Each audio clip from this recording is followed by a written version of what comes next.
সুপ্রিয় শ্রোতা, কথামানবী ইউটিউব চ্যানেলে আপনাদের সকলকে স্বাগত জানাচ্ছি। আমি আইরিন অন্না। আপনারা শুনছিলেন নাইজেরিয়ান লেখক চিনুয়া আচেবের লেখা বিখ্যাত উপন্যাস থিংস ফল অ্যাপার্ট। আজ 10ম পর্ব। অসু হল দেবতার উদ্দেশ্যে নিবেদিত এক ব্যক্তি। সব কিছু থেকে বিচ্ছিন্ন, সে ট্যাবু, চিরদিনের জন্য নিষিদ্ধ। সে এবং তার সন্তানরা, তার জন্য বিবাহ নিষিদ্ধ। জন্ম স্বাধীন, কেউ তাকে বিয়ে করতে পারে না। বস্তুতপক্ষে সে একজন অচ্যুত। বৃহৎ পূজাবেদীর কাছে গ্রামের এক বিশেষ এলাকায় সে বাস করে। সে যেখানেই যায় সেখানেই সঙ্গে নিয়ে যায় তার নিষিদ্ধ জাতের চিহ্ন, তার দীর্ঘ জট পাকানো নোংরা চুল। খুর তার জন্য ট্যাবু। জন্ম স্বাধীনদের কোনো জনসমাগমে একজন অসু কখনো যোগ দিতে পারে না। জন্ম স্বাধীন কেউ একজন অসুর ছাদের নিচে কখনো আশ্রয় নিতে পারে না। গোত্রের 4 খেতাবের মধ্যে একজন অসু একটি খেতাবও গ্রহণ করতে পারে না। আর মারা যাবার পর তাকে তার সমগোত্রীয়দের সঙ্গে সমাহিত করা হয় অশুভ অরণ্যে।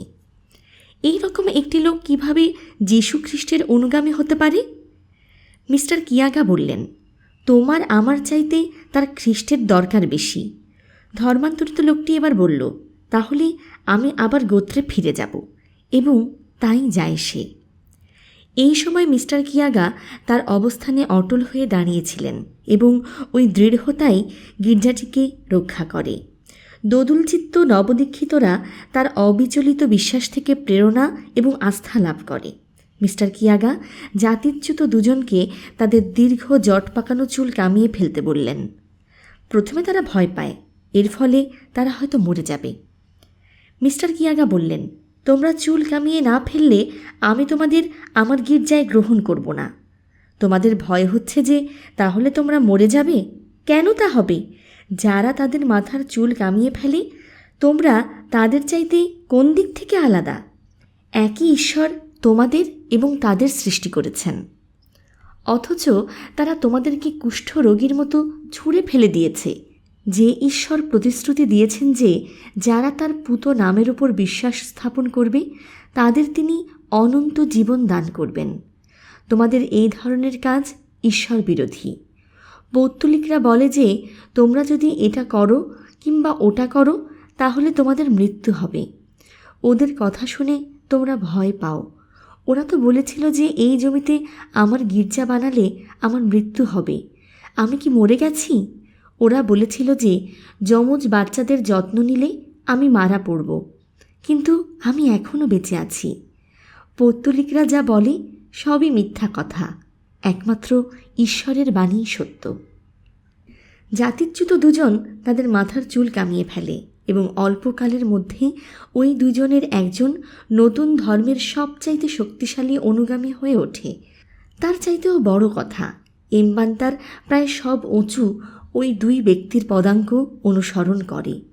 বস্তুতপক্ষে ওদেরই একজন তার অতি উৎসাহের ফলে বছরখানেক পরে গির্জাকে গোত্রের সঙ্গে একটা গুরুতর দ্বন্দ্বের সামনে ফেলে দেয়। সে জলের দেবতার উৎস পবিত্র অজগরকে হত্যা করে। এমবান্তায় এবং তার চারপাশের গোত্রসমূহের কাছে রাজকীয় অজগর ছিল প্রাণীকুলের মধ্যে সবচাইতে অসম্মানিত প্রাণী। তাকে সম্বোধন করা হতো আমাদের পিতা বলে। ওই অজগর যেখানে খুশি সেখানে যেতে পারত, এমনকি সে মানুষের বিছানায় পর্যন্ত উঠে যেতে পারত। ওই অজগর বাড়িঘরের ইঁদুর খেত, মাঝে মাঝে মুরগির ডিমও গিলে ফেলত। গোত্রের কোনো ব্যক্তি ঘটনাক্রমে ইচ্ছাকৃতভাবে নয়, রাজকীয় অজগরকে হত্যা করলে প্রায়শ্চিত্তস্বরূপ তাকে পশু বলিদান করতে হতো। এবং একজন মহান ব্যক্তির মৃত্যুর পর যেরকম ব্যয়বহুল শেষকৃত্য অনুষ্ঠান করা হয়, অজগরের জন্যেও সেই রকম শেষকৃত্যানুষ্ঠান করতে হতো। জেনে শুনে তাকে হত্যা করলে অপরাধীর কী শাস্তি হবে তা কোথাও নির্ধারিত ছিল না। ওই রকম কাণ্ড যে ঘটতে পারে সে কথা কেউ চিন্তাও করেনি।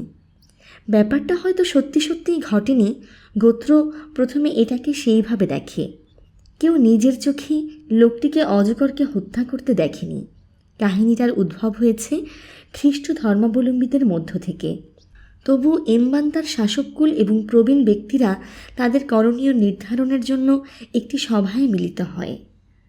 অনেকেই দীর্ঘ বক্তৃতা করে এবং তীব্র ক্রুদ্ধ ভাষণ দেয়। তাদের মধ্যে যুদ্ধের উন্মাদনা জেগে ওঠে। ওকুনকুও ততদিনে তার মায়ের দেশের বিভিন্ন কার্যক্রমে অংশগ্রহণ করতে শুরু করেছিল। সে বলল, ওই চরম ঘৃণ্য লোকগুলোকে চাবুক দিয়ে মারতে মারতে গ্রাম থেকে বের করে না দেওয়া পর্যন্ত এখানে শান্তি প্রতিষ্ঠিত হবে না। কিন্তু অনেকে ব্যাপারটা ভিন্ন দৃষ্টিতে দেখে এবং শেষ পর্যন্ত তাদের পরামর্শই বলবৎ হয়। একজন বলল, নিজেদের দেবতাদের হয়ে লড়াই করা আমাদের রীতি নয়।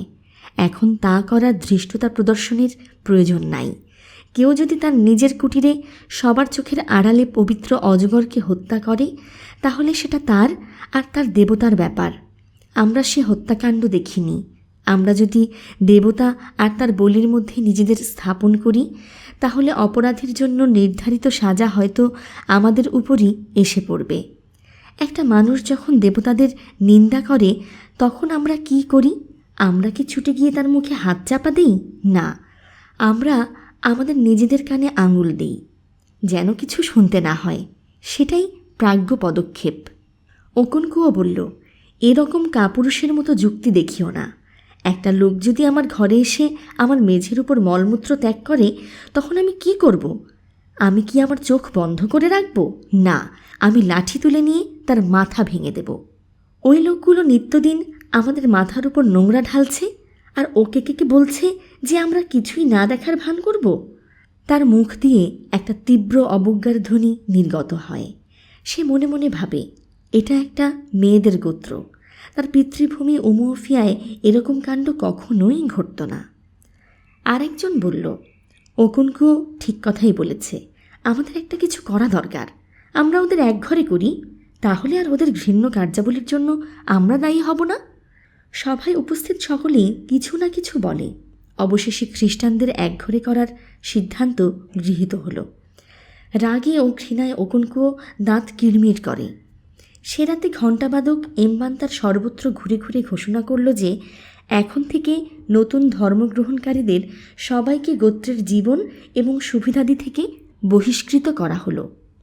ইতোমধ্যে খ্রিস্ট ধর্মাবলম্বীরা সংখ্যায় বেড়ে উঠেছিল। তারা এখন নারী, পুরুষ ও শিশুদের একটা ক্ষুদ্র গোষ্ঠীতে পরিণত হয়েছে। তাদেরকে আত্মপ্রত্যয়ী ও নিশ্চিত দেখায়।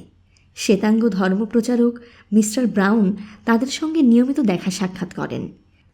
তিনি বলেন, আমি যখন চিন্তা করি যে মাত্র 18 মাস আগে তোমাদের মধ্যে বীজ বপন করা হয়েছিল, তখন প্রভু যে কী সম্পাদন করেছেন তা দেখে আমি বিস্ময়ে অভিভূত হয়ে যাই। এখন পবিত্র সপ্তাহ চলছে। আজ বুধবার। ইস্টারের জন্য গির্জা ঘষে মেজে সুন্দর করতে হবে। মিস্টার কিয়াগা মেয়েদের লাল মাটি, সাদা চক ও জল নিয়ে আসতে বললেন। মেয়েরা এই কাজের জন্য নিজেদের 3টি দলে ভাগ করে নেয়। সেদিন সকালে তারা তাদের দায়িত্ব পালনের জন্য বেরিয়ে পড়ে। জলের পাত্র নিয়ে একদল গেল নদীতে, নিড়ানি আর ঝুড়ি নিয়ে একদল গেল গ্রামের লাল মাটির গর্তের দিকে, আর বাকিরা গেল চক খড়ির জায়গার দিকে। মিস্টার কিয়াগা যখন গির্জায় প্রার্থনা করছিলেন, তখন হঠাৎ মেয়েদের উত্তেজিত কণ্ঠস্বর শুনতে পেলেন। তিনি প্রার্থনা শেষ করে কি ঘটেছে তার খোঁজ করতে গেলেন। মেয়েরা শূন্য জলের পাত্র নিয়ে গির্জায় ফিরে এসেছে। ওরা বলল যে কয়েকটি যুবক চাবুক হাতে নিয়ে ওদেরকে নদীর কাছ থেকে তাড়িয়ে দিয়েছে। একটু পরে যারা লাল মাটি আনতে গিয়েছিল তারাও তাদের শূন্য ঝুড়ি নিয়ে ফিরে আসে। তাদের কয়েকজনকে চাবুক দিয়ে বেদম প্রহার করা হয়েছে। মিস্টার কিয়াগা হতবুদ্ধি হয়ে পড়েন। এসবের অর্থ কী? একটি স্ত্রীলোক বলল, গ্রাম আমাদের একঘরে করেছে। ঘণ্টাবাদক গতরাতে এই ঘোষণা দেয়, কিন্তু কাউকে নদী কিংবা চকখড়ির জায়গা থেকে নিষিদ্ধ করার প্রথা আমাদের মধ্যে কোনো দিন ছিল না। আরেকটি স্ত্রীলোক বলল, ওরা আমাদের ধ্বংস করে দিতে চায়। আমাদেরকে ওরা বাজারে ঢুকতে দেবে না। স্পষ্ট করেই সে কথা ওরা বলেছে। মিস্টার কিয়াগা তার ধর্মান্তরিত পুরুষ সদস্যদের গ্রামে খবর দিতে মনস্থ করেন, কিন্তু তখনই তিনি তাদেরকে তার দিকে এগিয়ে আসতে দেখলেন। তারাও ঘণ্টাবাদকের ঘোষণা শুনেছিল, কিন্তু তাদের সারা জীবনে তারা কখনো মেয়েদের জন্য নদীকে নিষিদ্ধ করার কথা শোনেনি। তারা মেয়েদের বলল, চলো এবার আমরা তোমাদের সঙ্গে গিয়ে ওই কাপুরুষদের মোকাবেলা করব। ওদের কারো কারো হাতে বড় লাঠি, কারো হাতে কুড়াল। কিন্তু মিস্টার কিয়াগা তাদের নিরস্ত করলেন। ওদেরকে কেন একঘরে করা হয়েছে আগে তিনি সেটা জানতে চান। একজন বলল, ওরা বলে যে ওকলি পবিত্র অজগরকে হত্যা করেছে। আরেকজন বলল, এটা একটা মিথ্যা কথা, ওকলি নিজে আমাকে বলেছে যে এই কথা সম্পূর্ণ মিথ্যা। এর উত্তর দেবার জন্য ওকলিকে সেখানে দেখা যায় না। আগের রাতে সে অসুস্থ হয়ে পড়ে। পরের দিন অতিক্রান্ত হবার আগেই সে মৃত্যুবরণ করে। তার মৃত্যু একটা জিনিস স্পষ্ট করে দেখিয়ে দেয়, দেবতারা এখনও নিজেদের লড়াই নিজেরা চালিয়ে যেতে সক্ষম। তাই গোত্র খ্রিস্টানদের নিগৃহীত করার কোনো কারণ দেখতে পায় না। এখন বছরের সর্বশেষ ভারী বৃষ্টিপাত হচ্ছে। প্রাচীর নির্মাণের জন্য লাল মাটিতে পা চাপাবার এখনই সময়। আগে এটা করা যায়নি কারণ তখন প্রবল বর্ষণ হচ্ছিল। পায়ে মারানো মাটির স্তূপ জলের তোড়ে ভেসে যেত। আর এই কাজটা পরে করার সুযোগ ছিল না, কারণ কিছুদিনের মধ্যেই প্রথম ফসল তোলার সময় এসে যাবে এবং তারপর শুরু হবে শুষ্ক মৌসুম। এমবান্তায় ওইটাই হবে ওকনকুয়োর শেষ ফসল তোলা। 7টি অপচয়িত এবং ক্লান্ত বছর শেষ পর্যন্ত সমাপ্ত হতে চলেছে। তার মায়ের দেশে ওকনকুয়ো সচ্ছলতা অর্জন করেছে ঠিকই, কিন্তু সে জানত যে তার পিতৃভূমি ওমোফিয়ায় সে আরও বেশি সফল হতে পারত। সেখানকার জনগণ খুব সাহসী এবং যুদ্ধ মনোভাব সম্পন্ন। সেখানে থাকলে এই 7 বছরে সে একেবারে সর্বোচ্চ শীর্ষে পৌঁছে যেতে পারত। তাই তার নির্বাসিত জীবনের 7 বছরের প্রতিদিন সে আক্ষেপ করত। তার মায়ের আত্মীয়বর্গ তার প্রতি প্রচুর সহৃদয়তা প্রদর্শন করেছে, এজন্য সে অত্যন্ত কৃতজ্ঞ। কিন্তু তার জন্য তো বাস্তবতা বদলে যায় না। নির্বাসনে থাকাকালীন তার প্রথম যে সন্তান জন্ম নেয়, মাতাই সর্বশ্রেষ্ঠ। নিজের মাতৃকুলের প্রতি সৌজন্যবশত সে এই নামকরণ করে। কিন্তু 2 বছর পর যখন তার একটি পুত্র সন্তান জন্মগ্রহণ করে, তখন ওকনকুয়ো তার নাম রাখে এমোফিয়া, যার অর্থ তেপান্তরে জন্ম নেওয়া। নির্বাসনের শেষ বছরে পা দেবার সঙ্গে সঙ্গে সে ওবেরিকাকে প্রয়োজনীয় টাকা পাঠিয়ে দেয়। ওবেরিকা তার পুরনো প্রাঙ্গণে তার জন্য 2টি ঘর তুলবে। সে আরও নতুন ঘর এবং তার প্রাঙ্গণের বহির্প্রাচীর নির্মাণ করার আগে তার পরিবার নিয়ে ওই 2 ঘরে থাকবে। নিজের ওবি বানানোর জন্য অন্য কাউকে বলা যায় না, প্রাঙ্গণের প্রাচীর নির্মাণের জন্যেও বলা যায় না। এসব কাজ নিজেকে করতে হয়, কিংবা উত্তরাধিকার সূত্রে লাভ করতে হয় নিজের পিতার কাছ থেকে। বছরের শেষ ভারী বর্ষণ শুরু হবার সঙ্গে সঙ্গে ওবেরিকা ওকনকুয়োকে খবর দেয় যে ঘর 2টি তোলা হয়েছে। ওকনকুয়ো বর্ষা শেষ হলেই ফিরে যাবার প্রস্তুতি নিতে শুরু করবে। আরও আগে ফিরতে পারলেই সে খুশি হতো। তাহলে বর্ষা শেষ হবার আগেই সে তার প্রাঙ্গণের প্রাচীর নির্মাণ করে ফেলতে পারত, কিন্তু তা সম্ভব হয় না। সেক্ষেত্রে তার নির্বাসন দণ্ডের 7 বছরের শাস্তি পূর্ণ হতো না এবং সেটা কিছুতেই করা যায় না। সেই কারণেই ওকনকুয়ো শুষ্ক মৌসুমের জন্য অধীরভাবে অপেক্ষা করে। সেটা আসে ধীরে ধীরে। প্রথমে বৃষ্টিপাত ক্রমান্বয়ে হালকা হতে থাকে, তারপর বৃষ্টির ধারা পড়ে বাঁকা হয়ে। মাঝে মাঝে বৃষ্টির মধ্যেই সূর্য দেখা যায় এবং একটা মৃদু হাওয়া প্রবাহিত হয়। আনন্দোচ্ছল বাতাসের মতো হালকা একটা বৃষ্টি। আকাশে রামধনু দেখা যায়, কখনো কখনো একসঙ্গে 2টি রামধনু, মা আর তার মেয়ের মতো। একটা তারুণ্যদীপ্ত ও রূপসী, অন্যটা একটু বয়স্ক এবং আবছা ছায়ার মতো। এখানে রামধনুকে বলা হয় আকাশের অজগর। ওকনকুয়ো তার 3 স্ত্রীকে ডেকে একটা বড় ভোজের আয়োজন করার নির্দেশ দিল। সে ওদেরকে উদ্দেশ্য করে বলল, এখান থেকে চলে যাবার আগে আমি আমার মায়ের আত্মীয়বর্গকে যথাযোগ্য ধন্যবাদ দিতে চাই।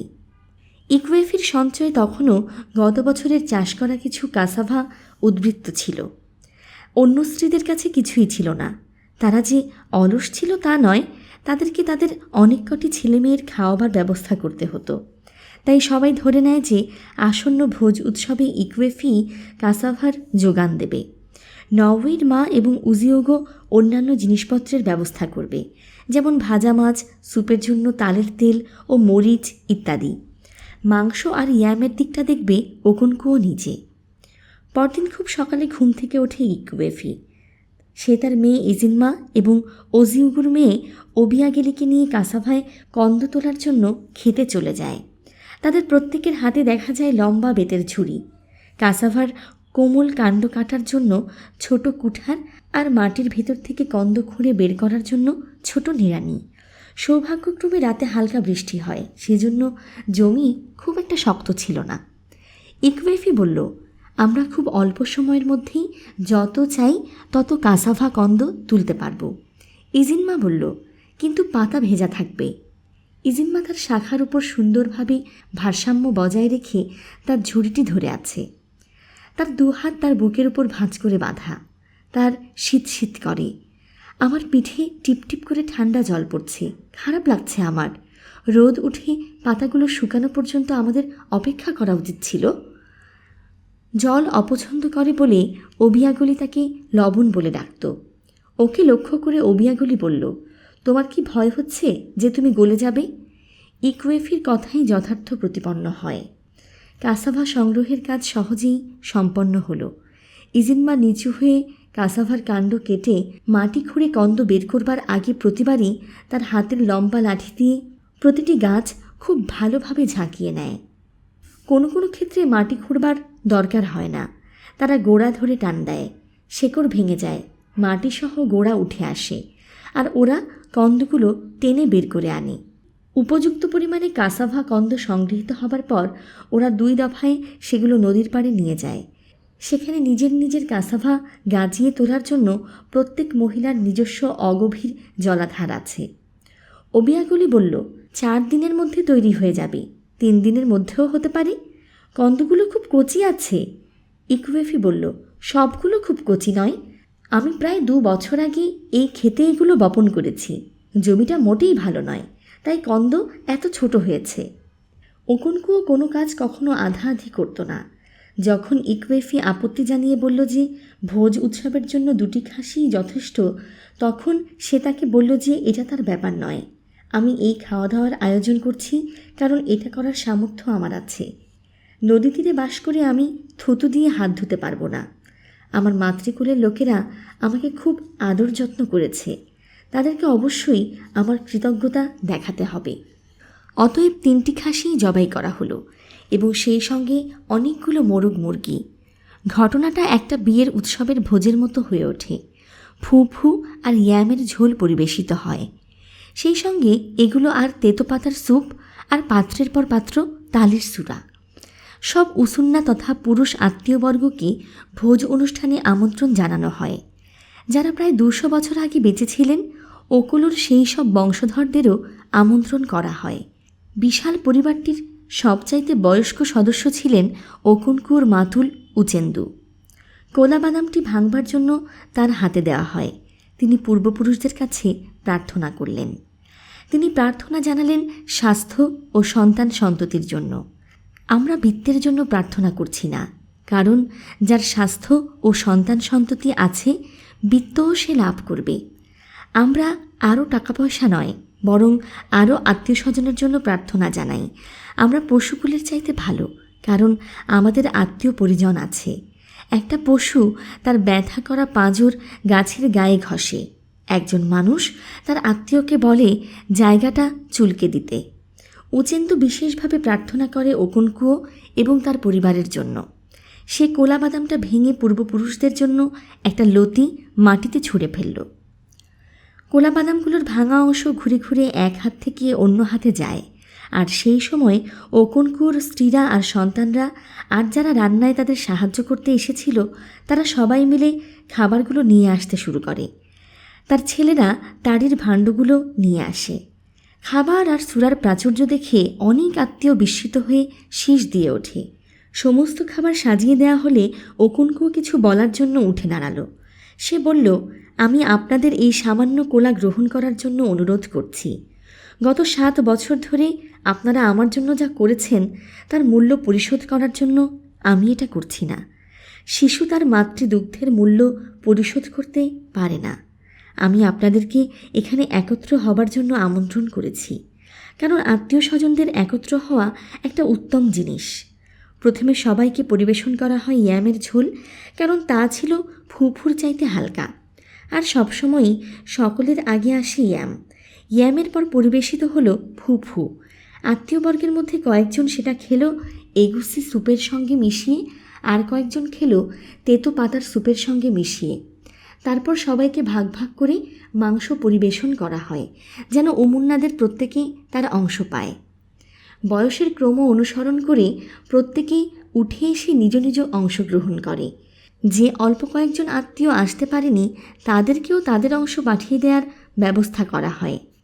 তালের মদ্যপান চলতে থাকার সময় অমুন্নাদের মধ্য থেকে বয়সে সকলের চাইতে যিনি বড় সদস্য ছিলেন, তিনি ওকনকুয়োকে ধন্যবাদ জ্ঞাপনের জন্য উঠে দাঁড়িয়ে বললেন, আমি যদি বলি যে আমরা এই রকম বিশাল একটা ভোজ প্রত্যাশা করিনি, তার অর্থ এই হবে যে আমরা আমাদের সন্তান ওকনকুয়ো যে কত উদার হস্ত তা জানতাম না।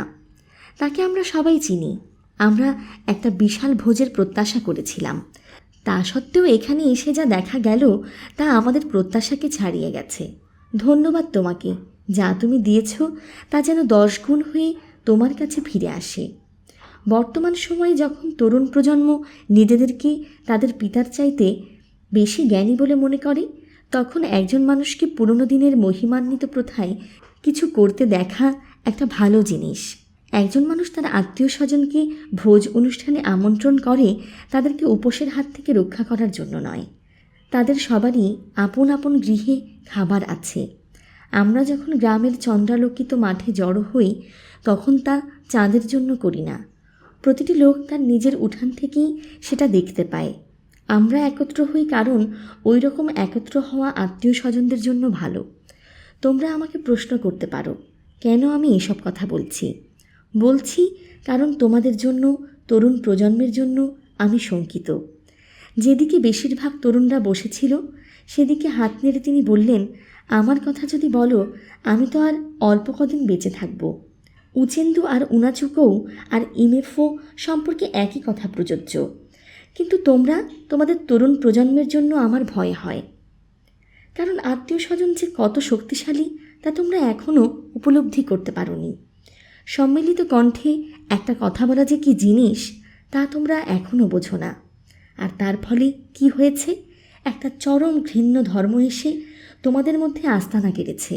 একটা লোক এখন সহজেই তার বাবা এবং ভাইদের ধর্ম বিসর্জন দিয়ে চলে যেতে পারে। শিকারীর কুকুর যেমন হঠাৎ পাগল হয়ে গিয়ে তার প্রভুকে আক্রমণ করে, সেইভাবে একটি লোক এখন তার পিতা এবং পূর্বপুরুষদের দেবতাদের অভিশাপ দিতে পারে।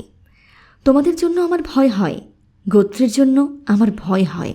তিনি ওকনকুয়োর দিকে মুখ ঘুরিয়ে বললেন, আমাদেরকে এইভাবে জড়ো হওয়ার সুযোগ দেবার জন্য তোমাকে আবারও ধন্যবাদ। নিজের গোত্র থেকে দূরে থাকার পক্ষে 7 বছর ছিল অত্যন্ত দীর্ঘ একটি সময়। একটা মানুষের জন্য তার অবস্থান সেখানে সবসময় অপেক্ষা করে থাকে না। একজন চলে গেলে আরেকজন সেখানে দ্রুত উঠে এসে তার জায়গা অধিকার করে নেয়। গোত্র হলো টিকটিকির মতো, লেজ খসে গেলেই সেখানে নতুন লেজ গজায়। এসব জিনিস ওকনকুয়োর জানা ছিল। মুখোশ পরা যে 9 আত্মা গোত্রের শাসনকার্য পরিচালনা করে তাদের মধ্যে ওকনকুয়ো যে তার পূর্বস্থান হারিয়েছে তা সে জানে। সে শুনেছে যে নতুন ধর্ম এখানে বেশ বিস্তৃতি লাভ করেছে। তার লড়ুয়ে গোত্রকে নেতৃত্ব দিয়ে ওই ধর্মের বিস্তারের বিরুদ্ধে যোগ্য ভূমিকা পালনের সুযোগ সে হারিয়েছে। এই বছর এখানে থাকলে সে সম্ভবত গোত্রের সর্বোচ্চ খেতাবগুলো অর্জন করতে পারত। সেই সুযোগ সে হারিয়েছে, তবে কিছু কিছু ক্ষতিপূরণ করা এখনও অসম্ভব নয়। সে ঠিক করেছে তার প্রত্যাবর্তন সকলের চোখে পড়ার মতো ব্যবস্থা সে নেবে। সে জাঁকজমকের সঙ্গে প্রত্যাবর্তন করবে। অপরিচিত 7টি বছর সে পুনরুদ্ধার করবে। নির্বাসনের প্রথম বছর থেকেই সে তার প্রত্যাবর্তনের ছক কাটতে শুরু করেছিল। প্রথমেই সে তার প্রাঙ্গণ পুনর্নির্মাণ করবে, আগের চাইতে জমকালোভাবে। আগের গোলাঘরের চাইতে অনেক বড় একটা গোলাঘর সে বানাবে। তাছাড়া নতুন 2 স্ত্রীর জন্য সে নতুন 2টি ঘর তুলবে। তারপর সে তাদের ছেলেদের ওজো সমাজে দীক্ষিত করে তার সম্পদের নির্ভুল প্রমাণ দেবে। গোত্রের যথার্থ বড় মাপের মানুষরাই শুধু এটা করতে সক্ষম হতো। সবাই যে তাকে কত উঁচু ও সম্মানিত আসনে অধিষ্ঠিত দেখতে পাবে তা সে নিজে স্পষ্ট দেখতে পায়। সে স্পষ্ট দেখতে পায় যে সে গোত্রের সর্বোচ্চ খেতাব অর্জন করেছে। নির্বাসনের বছরগুলো একটি একটি করে অতিক্রান্ত হতে থাকে। ওকুনকুর মনে হয় তার চি যেন এখন অতীতের বিপর্যয়ের কিছু ক্ষতিপূরণ করছে। তার ইয়ামের ফলন খুব ভালো হয়, শুধু তার মায়ের দেশেই নয়, উমোফিয়াতেও, যেখানে তার বন্ধু প্রতি বছর ভাগ চাষিদের দিয়ে তার ইয়ামের চাষ করায়। কিন্তু তারপরই তার বড় ছেলের দুর্ভাগ্যজনক ঘটনাটি ঘটল। প্রথমে মনে হয়েছিল তার মতো শক্তিশালী ব্যক্তিও এ আঘাত সহ্য করতে পারবে না, কিন্তু শেষ পর্যন্ত ওকুনকু তার দুঃখ বেদনার ঊর্ধ্বে উঠতে সক্ষম হয়। নিজের স্বাভাবিক অবস্থায় ফিরে আসবার একটা সহজাত ক্ষমতা ছিল ওকুনকুর। তার আরও 5টি ছেলে আছে। সে তাদেরকে গোত্রের রীতি প্রথা অনুযায়ী বড় করে তুলবে। সে তার 5 পুত্রকে ডেকে পাঠালো। তারা এসে তার অভিতে বসল। সর্বকনিষ্ঠটির বয়স ছিল 4 বছর। ওকুনকু তাদের উদ্দেশ্য করে বলল, তোমরা সবাই তোমাদের ভাইয়ের জঘন্য কাণ্ড প্রত্যক্ষ করেছ। এখন সে আর আমার পুত্র নয়, সে আর তোমাদের ভ্রাতা নয়। আমার ছেলে হতে হলে তাকে পুরুষ মানুষ হতে হবে। তাকে আমার জনগণের মধ্যে মাথা উঁচু করে দাঁড়াতে হবে। তোমাদের মধ্যে কেউ যদি মেয়ে লোক হতে বেশি পছন্দ করো, তাহলে আমি বেঁচে থাকতেই সে যেন এখনই নওয়ির পদাঙ্ক অনুসরণ করে, যেন আমি তাকে অভিশাপ দিতে পারি। আমার মৃত্যুর পর যদি তোমরা কেউ আমার মতের বিরুদ্ধে যাও, তাহলে আমি মৃত্যুপুরী থেকে উঠে এসে তার ঘাড় মটকে দেব। ওকুনকুর কন্যাভাগ্য ছিল খুব ভালো। ইজিনমা যে কেন মেয়ে হয়ে জন্মালো তার এ ক্ষোভ কখনো যায়নি। সে এখন এমবান্তার অন্যতম সুন্দরী হয়ে উঠেছে। তাকে সবাই ডাকে রূপের স্ফটিকমণি। যৌবনে তার মাকেও সবাই ওই নামে ডাকত। ইজিনমা ছোটবেলায় নানা অসুখে ভুগেছে। সারাক্ষণ তার মাকে চরম দুশ্চিন্তা দুর্ভাবনায় রেখেছে। কিন্তু এখন প্রায় রাতারাতি সে একটি স্বাস্থ্যবতী প্রাণোচ্ছল তরুণীতে পরিণত হয়েছে। তবে এখনও তার মন খারাপ থাকলে সে রাগী কুকুরের মতো সবার বিরুদ্ধে খ্যাঁক খ্যাঁক করে ওঠে। হঠাৎ করেই এবং কোনো আপাত বোধগম্য কারণ ছাড়াই সে তার মনের ওই রকম অবস্থার শিকার হয়। তবে সৌভাগ্যবশত এটা অনেক দিন পরপর ঘটে এবং খুব স্বল্পস্থায়ী হয়। তার মনের ওই অবস্থায় বাবা ছাড়া সে আর কাউকেই সহ্য করতে পারত না। এমবান্তার অনেক যুবক এবং মধ্যবয়স্ক সচ্ছল ব্যক্তি তার পাণিপ্রার্থী হয়ে আসে, কিন্তু সে সবাইকে প্রত্যাখ্যান করে। এর কারণ তার বাবা একদিন তাকে কাছে ডেকে এনে বলেছিলেন, এখানে অনেক ভালো এবং সমৃদ্ধশালী লোক আছে, কিন্তু আমরা দেশে ফেরার পর তুমি যদি উমোফিয়ার কাউকে বিয়ে করো, তাহলে আমি খুব খুশি হব। ওকুনকু এর বেশি কিছু বলেনি, কিন্তু ইজিনমা তার বাবার কথার পশ্চাতে তার সব গোপন অর্থ এবং ইচ্ছার কথা বুঝতে পারে। সে সহজেই বাবার মতে সায় দেয়। ওকুনকুও বলল, তোমার সৎ বোন ওবিয়াগেলি আমাকে বুঝবে না, কিন্তু তুমি তাকে বুঝিয়ে বলতে পারবে।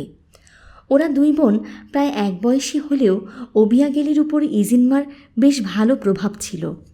ইজিনমা ওবিয়াগেলিকে বুঝিয়ে বলল কেন তাদের এখনই বিয়ে করা উচিত নয়। তার সৎ বোন রাজি হয়। অতএব এমবান্তায় সকল বিবাহ প্রস্তাব তারা প্রত্যাখ্যান করে। ওকুনকুও মনে মনে আবারও ভাবে, ইজিনমা ছেলে হলে কত ভালো হতো। ও সব কিছু এত ভালোভাবে বুঝতে পারে। তার সন্তানদের মধ্যে আর কে তার মনের ইচ্ছা এত স্পষ্টভাবে বুঝতে পারত? তার ভবিষ্যৎ জামাতারা অবশ্যই গোত্রের কর্তা ব্যক্তিদের মধ্য থেকে হবে। দরিদ্র এবং অজ্ঞাতনামা কেউ সামনে এগিয়ে আসার সাহসই পাবে না। ওকুনকুর 7 বছরের নির্বাসনকালে উমোফিয়া প্রকৃতপক্ষেই নানা দিক দিয়ে বদলে গিয়েছিল। এখানে গির্জা প্রতিষ্ঠিত হয়। ওই গির্জা বহু মানুষকে বিপথে টেনে নিয়ে যায়। শুধু নিচু জাতে জন্ম নেওয়া মানুষ এবং অচ্যুতরাই নয়, কখনো কখনো মর্যাদাবান মানুষরাও নতুন ধর্মে যোগ দেয়। ওই ধরনের একজন হলেন ওগবুয়েফি উগন্না। তিনি 2টি খেতাব গ্রহণ করেছিলেন। একজন উন্মাদ ব্যক্তির মতো তিনি তার খেতাব ছুঁড়ে ফেলে দিয়ে খ্রিস্টানদের সঙ্গে যোগ দেন। শ্বেতাঙ্গ মিশনারি তাকে নিয়ে খুব গর্ব করে। উমোফিয়ায় যারা সর্বপ্রথম হোলি কমিউনিয়নের দীক্ষা লাভ করে, আইবো ভাষায় যাকে পবিত্র ভোজ বলা হতো, ওগবুয়েফি উগন্না ছিলেন তাদের অন্যতম। তিনি ওই ভোজ অনুষ্ঠানকে খাওয়া দাওয়া এবং সুরাপানের অনুষ্ঠান রূপেই বিবেচনা করেন। শুধু গ্রামীণ অনুষ্ঠানগুলোর চাইতে একটু বেশি পবিত্র, এই আর কি। তাই তিনি এই অনুষ্ঠানের জন্য তার ছাকচর্মের ঝোলাতে তার সুরাপানের শিঙাটি পুড়ে রেখেছিলেন। সুপ্রিয় শ্রোতা, পরবর্তী পর্বটি পেতে কথামানবী ইউটিউব চ্যানেলটি সাবস্ক্রাইব করে পাশে থাকা বেল আইকনটি অন করে নিন।